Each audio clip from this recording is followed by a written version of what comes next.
Bienvenue sur cette nouvelle vidéo YouTube et aujourd'hui on va parler équipement. Quels équipements il faut pour bien pratiquer le trail? Et pour ça, on va retrouver notre Mathis National Trailer Elite. Il va nous conseiller sur le matos à acheter. Donc restez bien jusqu'à la fin parce que vous allez tout savoir sur les équipements. N'hésitez pas à liker, partager et commenter. Posez-nous les questions en commentaire, on se fera un plaisir d'y répondre. Et c'est parti!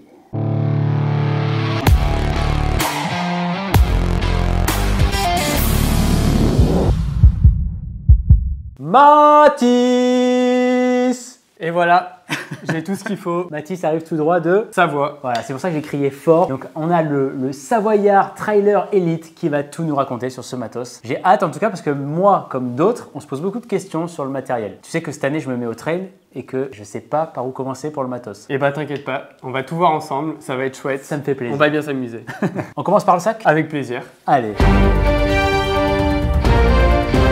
Donc voici un sac de trail, un 9 litres, donc c'est un Dynafit avec plein de poches. Il y a plusieurs capacités, hein, c'est ça hein? En effet, les sacs ils vont de 5 à 15-20 litres en général. Ok. Un 5 litres, on va dire que ça va être idéal pour des trails courts, jusqu'à 40 km, 80-100 km. Là, c'est bien d'avoir un 8-9 litres. Et ensuite, je conseillerais un 15 litres pour de l'ultra. D'accord. Moi, je préfère être plus léger quand même, donc j'essaye de vraiment tout compacter dans un 9 litres. D'ailleurs, une question, à partir de quand on considère que c'est de l'ultra trail? À partir de plus de 100 km en montagne avec du dénivelé. Ok. Moi, j'aime bien utiliser le critère de nuit dehors. En fait, quand tu passes la nuit dehors, c'est vraiment un ultra trail. Okay. Donc pour moi, 12 heures de course, ça reste encore un trail long. Pour moi, une nuit dehors, c'est tout sauf un trail, c'est juste une grosse galère. En général, les sacs sont plus ou moins conçus de la même manière. Tu as toujours les flasques à l'avant, les poches sur les côtés, et après, grosse poche dans le dos où tu mets, en général, tes couvertures de survie, tu mets tes gants, tu mets ta veste, tu mets tes frontales. Tout ce dont tu n'as pas besoin en général vraiment rapidement à portée de main, tu le mets derrière. Et tout ce dont tu as besoin rapidement, tu mets sur le côté. À portée de main. Et après, tu choisis en fonction de tes distances, on choisit la capacité du sac. Quoi. Tout à fait. Ensuite, qu'est-ce qu'il nous faut d'autre? L'incontournable qui est toujours obligatoire sur les trails, c'est la couverture de survie. Ouais. Et avec, je mets des pansements pour les ampoules, je mets une batterie de rechange de ma frontale, je mets du papier toilette aussi, ça peut vraiment dépanner. Pour faire quoi? Ça va rester entre nous. Okay. Je mets au fond du sac. Okay. Ça, normalement, moins j'y touche, mieux je me porte. Ouais. C'est ton petit kit de survie, quoi. Exactement. C'est ça, avec un petit strap aussi qu'on met dedans si on se fait une cheville ou quoi. Okay. En général, personne ne sait faire de strap, mais il faut l'avoir. Il faut l'avoir, le strap. Ok. C'est ça. Kit de survie. C'est fait. Ensuite, un deuxième incontournable, c'est le buff. Ça, autour du cou, si tu veux te protéger le cou, sur la tête. C'est ça exactement. Alors moi, je le mets beaucoup autour du cou, dès qu'il fait un peu frais. Et après, en fait, dès que tu as vraiment froid, tu le remontes et tu le mets sous ta casquette. Et ça te protège les oreilles. Et c'est vraiment top. Et après, selon si tu as froid ou chaud, tu le baisses. Et sinon, tu l'enlèves, tu le mets au fond de ton sac. Il y en a qui le mettent que top. Sur la tête même. Ouais, il y en a, ils le mettent même pour protéger du soleil. Okay. Tu peux aussi. Je crois qu'il y en a qui sont pros de ça. Ils arrivent à faire jusqu'à 30 configurations possibles de buff. Tu sais que ça peut même être utilisé si tu es en désert, que tu n'as plus d'eau potable. Ouais. Et ben, tu peux l'utiliser en filtre. C'est ça. Enfin, tu peux vraiment faire énormément de choses avec. Ok.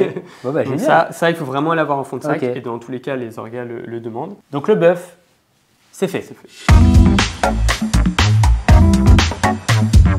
Ensuite, les gants, c'est super important parce que quand on a les mains congelées, on ne peut plus rien faire. Ouais. Donc, tu ne peux plus t'alimenter, tu ne peux plus boire, tu ne peux plus fermer ta veste, ouvrir ta veste, tu ne peux plus refaire tes lacets. Ouais, donc ça, il faut vraiment protéger les mains, c'est super important. Donc ça, c'est des gants imperméables, vraiment top, c'est hyper léger. Donc ça, c'est juste imperméable et en dessous, tu as des sous-gants en laine de mérinos ou des trucs comme ça. Ça, c'est des petits sous-gants en mérinos. Ça, c'est vraiment léger, donc pour courir avec, c'est bien, tu ne transpires pas trop. Ouais. Sinon, tu as vite des gants trop chauds, genre des gants de ski, en courant, ça ne va pas. C'est important, si vraiment vous avez un peu froid aux doigts, vous les mettez en prévention. Il faut toujours mettre les gants avant de commencer à avoir froid aux mains. Sinon, une fois qu'ils sont froids, même en mettant les gants, ça met du temps à se réchauffer. Les gants, c'est fait.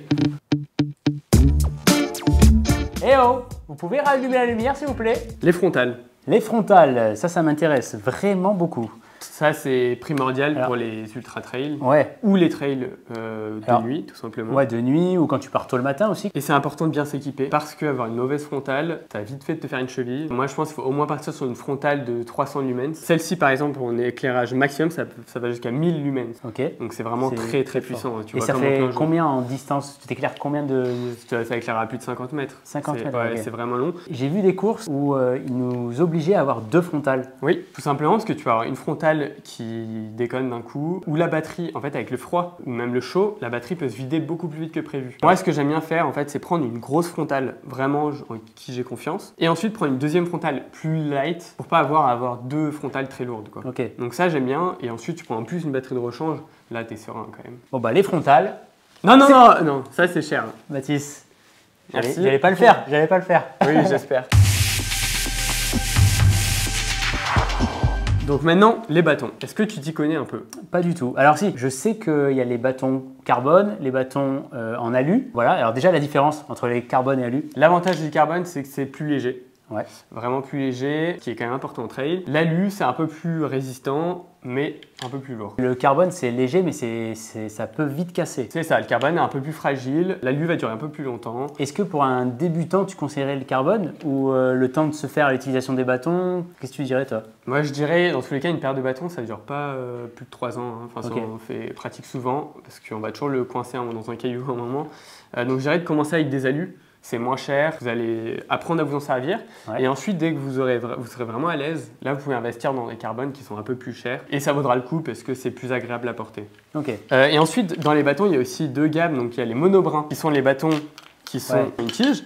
Et ceci, comme on peut le voir, c'est 3 tiges. Alors l'avantage de ceux-là, c'est que du coup, comme vous avez pu voir, ça se plie hyper facilement. Et on peut les ranger dans son carquois de sac ou derrière sa ceinture de trail. Le carquois, c'est... Tu vois Robin des Bois? Voilà, Robin des Bois qui range ses flèches. C'est ça. Ok, là tu ranges tes bâtons. C'est ça. Et sinon, dans une ceinture, comment tu le passes? C'est ça. Tu passes autour de ta taille. Et en fait, derrière, tu vois, tu as des attaches pour les bâtons. Oui. Donc, et du coup, tes bâtons, tu les passes tout simplement dedans. Et donc, dans les bâtons, ça, c'est des 3 brins. Et comme on peut voir, on peut les passer en monobrin assez facilement. On a simplement à tirer dessus. Tu veux essayer celui-là? Ouais, je vais bien. Donc, je fais ça, hop, il s'enclenche. C'est ça, exactement. Okay. Et là, il faut que tu aies le petit truc ici qui soit enclenché. Ok, donc pour enlever, je fais clac, t'appuies, tu tires, hop. C'est ça. Et après, c'est rangé. Est-ce que tu conseilles à un débutant quand même d'avoir des bâtons? Est-ce que c'est en fonction du dénivelé, en fonction du kilométrage? Alors, moi, je dirais que le premier critère à garder, c'est le dénivelé. En fait, c'est le ratio kilomètre-dénivelé qui est important. Plus le nombre de dénivelés se rapproche du kilométrage, donc par exemple 2000 mètres de dénivelé avec 30 km ou 3000 mètres de dénivelé avec 40 km, et ben là, je vais vraiment conseiller les bâtons parce que en fait, tu vas beaucoup marcher. Plus tu vas marcher, et plus ça va être vraiment un avantage d'avoir des bâtons. D'accord. Plus tu vas courir et moins ça va être un avantage d'avoir des bâtons. Intéressant. Ça veut dire que des coureurs de très bon niveau sur une course distance ou même sur un trail de 100 km, les Templiers par exemple, le top 10 il va quasiment tout le temps courir. Donc ça ne sera pas intéressant d'avoir des bâtons. Okay. Par contre sur l'UTMB, même les élites ils marchent devant dans les bosses. Et donc c'est intéressant d'avoir les bâtons. D'accord. Ou alors ils trottinent mais dans des bosses où ça t'aide d'avoir des bâtons. Moi, je m'en sers aussi en descente. Et en fait, ça fait comme si tu avais 4 pieds. Du coup, je m'en sers vraiment comme appui. Donc, dès que ça glisse un peu, et même ça me permet d'atténuer l'impact. Par contre, il faut s'entraîner. Parce que si tu n'es pas habitué, tu vas pas trop savoir comment le faire. Il y a même des accidents parfois. Hein. Des nags, ils ne savent pas utiliser les bâtons. Tu peux le mettre dans l'œil du concurrent derrière. Ça, à la limite, c'est pas grave. On gagne une place. Oui, c'est vrai. Ouais. Les bâtons. C'est fait. Bon, apparemment, le carbone, c'est quand même solide. Hein. Si ce contenu vous plaît, n'hésitez pas à vous abonner. Je vous rappelle que pour nous, créateurs de contenu, c'est un énorme soutien. Donc, je vous remercie d'avance. Allez, on reprend.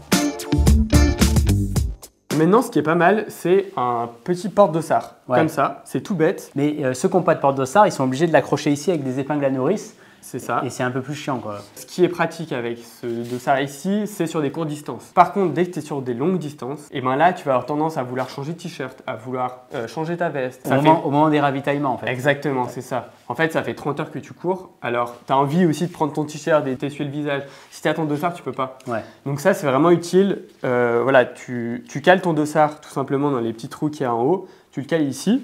Et hop, il est ici. Et là, ensuite, tu l'oublies. Et tu peux le mettre derrière, voilà, sur le côté. Ça, c'est fait. Hop. Ça, c'est mon côté. C'est fait.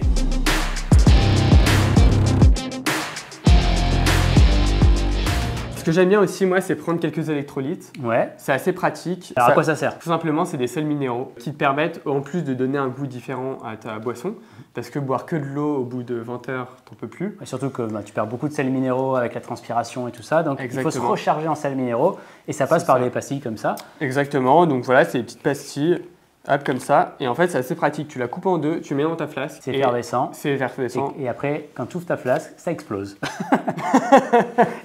Et du coup, ça c'est assez pratique, ça prend pas de place, tu mets au fond de ton sac. Ça, c'est fait. C'est d'ailleurs, on parlait des électrolytes, mais il y en a qui mettent des boissons plutôt glucidiques là, dans les gourdes. Tu peux mettre les deux, tu fais quoi? Alors je dirais que c'est l'un ou l'autre, parce qu'une flasque glucidique, une flasque électrolyte, ça sera trop. Il vaut mieux toujours avoir une flasque d'eau. Ouais. Qui permet même de rincer la bouche et d'avoir de l'eau pure, c'est important. Et une flasque avec soit des électrolytes, en effet, ou soit une boisson glucidique. Okay. En fait, il faut tester. Chaque personne est différente. Ça veut dire qu'il y en a qui vont avoir un estomac qui est un peu plus compliqué que d'autres. Dans ce cas-là, je vais conseiller les électrolytes qui sont top pour l'estomac, alors que la boisson glucidique, elle va un peu plus impacter. Par contre, si la boisson glucidique passe, tant mieux, parce que on sait que les glucides sont quand même importants à l'effort. On conseille, par exemple, environ 1 gramme de glucides par poids de corps. Donc, si tu pèses 50 kg, de prendre 50 grammes de glucides par heure.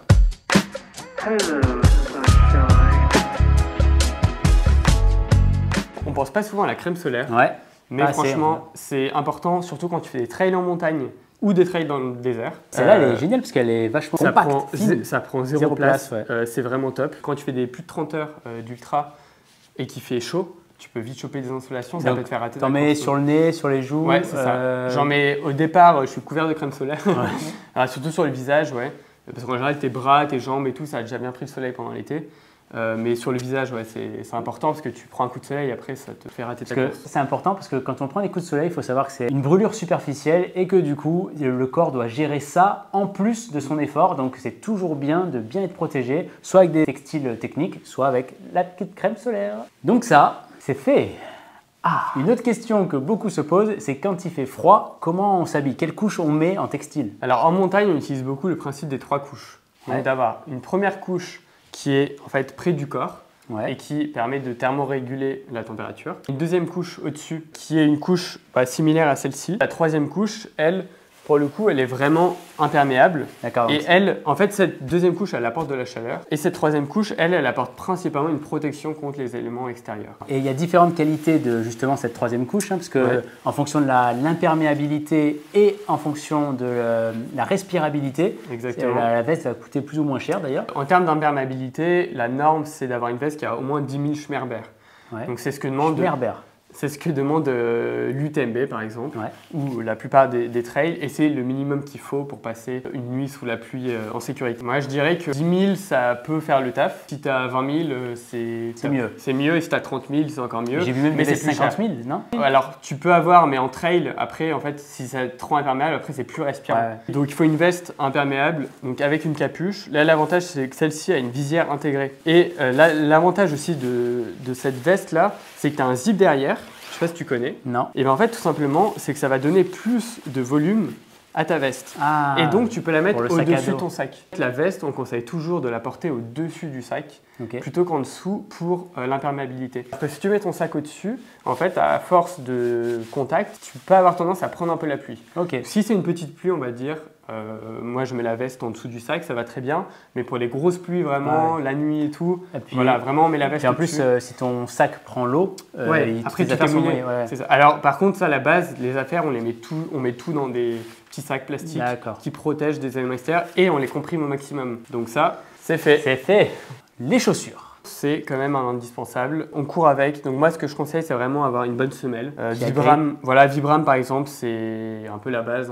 Vibram Mega Grip. D'avoir de l'amorti, surtout quand on fait des longues distances. D'avoir un pare-choc à l'avant aussi. On peut pas prendre des chaussures route parce que sinon on peut vite se fracturer même l'orteil. Ça peut aller sur les assez tiers, c'est ça. Exactement. Et il faut être confort aussi dans sa chaussure. Il faut avoir envie de les porter. Un conseil pas mal, ça peut être de changer de paire pendant un ultra trail au 80e kilomètre par exemple, parce que du coup on va pouvoir mettre une autre chaussure qui n'aura pas encore pris l'humidité, on va pouvoir changer de chaussette et on a l'impression de repartir comme neuf.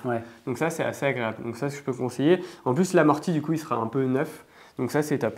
Et sinon, en plus des chaussures, ce que je te conseille et qui est vraiment ultra important, on n'en parle pas assez, je trouve, c'est les chaussettes. Il faut vraiment les tester avant, c'est ultra important. En tous les cas, prenez les chaussettes techniques, voilà, surtout pas des chaussettes en coton qui ont servi à jouer au foot quand vous aviez 10 ans. Ouais. Prenez les chaussettes techniques, investissez, ça coûte pas si cher et ça peut vous sauver votre course. Bon bah Mathis, merci beaucoup. Et puis j'espère que vous avez appris des trucs sur les équipements en trail. N'hésitez pas à poser les questions, on vous le dit. Mathis et moi, on se fera un plaisir d'y répondre. Bah Mathis, je te souhaite une bonne continuation. Et ben merci beaucoup Stéphane, c'était un plaisir. Nous on se retrouve pour les prochaines vidéos. Ciao. Ciao.